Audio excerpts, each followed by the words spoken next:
right? Reach out to God. Say, help me out here. And that's once God's got our attention, we understand that us pushing back is not going to change what He wants to do. Like you mentioned, if the disciples would have said no, maybe some sandworm had swallowed them and they would have changed their mind. God's going to do what God wants to do. Because God has a plan and God understands. And God uses us to, spread His word and to tell others about Him. Point number 5 is we cannot save ourselves. At the end of the day, Jonah got saved by who? By God. By the big fish that God sent. I like how it says God appointed a big fish. So it was almost like He went to the ocean and went, you, go get Jonah. And so Jonah wasn't able to swim back to shore. Jonah wasn't able to ride a dolphin like in a bad movie. Jonah got swallowed by a fish because God saved him and gave him a chance to atone. And finally, we need help to be reawakened sometimes. Think about Jonah in that deep sleep. When the captain had to wake him up.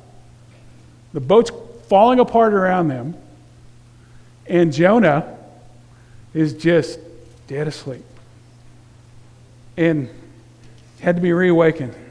Once he was reawakened, he figured out the gravity of the situation, didn't he? He realized what was going on, why it was going on, and what had to be done to fix it. But that doesn't happen until he gets woke up. And God will wake us up.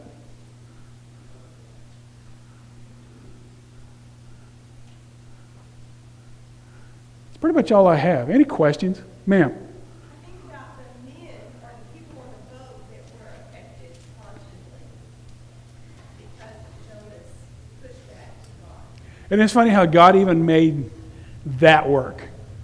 Where God took Jonah pushing back, running. Jonah should have never been there in the first place, right? He should have been in Nineveh doing his job, what God asked him to do. But no, he charters a boat and goes the other way. Well, those sailors were now believers in God because of what happened.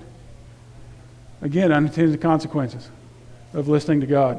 Or in this case, not listening to God. God's plan works no matter what. And that's where God does a marvelous job of kind of getting us to where we needed to be in the first place. You know, if we didn't have a Bible laying out this story, it would be random and we wouldn't be able to see the steps. Mm-hmm.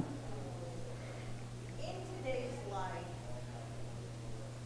we don't get to see the pattern.